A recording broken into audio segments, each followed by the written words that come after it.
Vendredi 2 décembre, mesdames, messieurs, bonsoir. Merci de rester fidèles à Women First TV. Tout de suite, le flash de l'information. Aminata Mbengue Ndiaye, réélue vice-présidente de l'Internationale socialiste à la sortie du 26e congrès international socialiste tenu à Madrid du 25 au 27 novembre. La secrétaire générale du Parti socialiste sénégalais, Mme Aminata Mbengue Ndiaye, a été réélue à l'unanimité vice-présidente de l'IS, aux côtés du président Pedro Sánchez, Premier ministre de l'Espagne, et de la Ghanéenne Benedicta Lassi, présidente des femmes de l'IS. Un nouveau défi pour Aminata Mbengue Ndiaye, présidente du Haut Conseil des collectivités territoriales du Sénégal depuis 2019.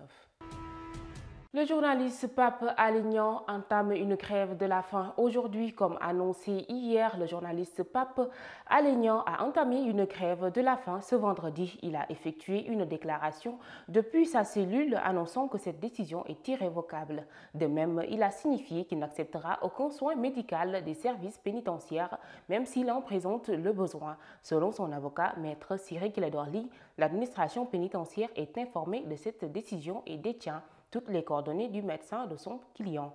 Pour rappel, Pape Alé Niang est en détention pour collecte et diffusion de fausses informations.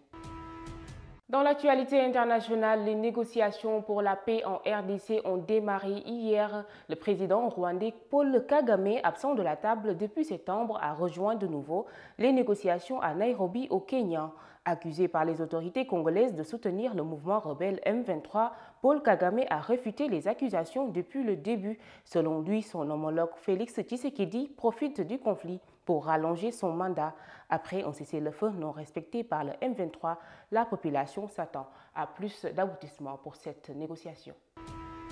Lutte contre les violences conjugales en France, l'Assemblée vote pour une juridiction spécialisée. Ce jeudi, en France, l'Assemblée nationale a voté une loi pour la création d'une juridiction spécialisée sur les violences conjugales. Cette proposition de loi républicaine mise en place pour lutter contre les violences faites aux femmes est passée de justesse à une voix près.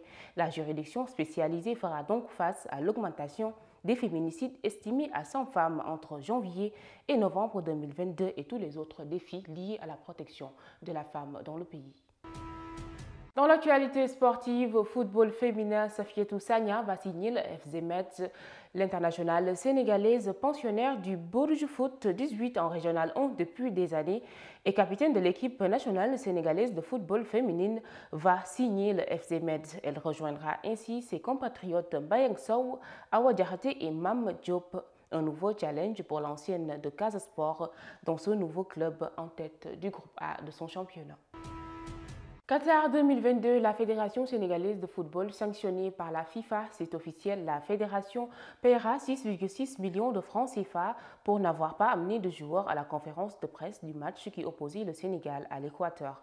Selon le règlement de la FIFA, en accord avec l'article 44 du règlement de la Coupe du Monde, amener un joueur à la conférence de presse serait une obligation. Cette sanction du conseil disciplinaire est considérée comme un avertissement à l'instance sénégalaise pour plus de vigilance sur le respect du règlement. C'est l'actualité sportive qui met un terme à ce rendez-vous de l'information. Merci de l'avoir suivi.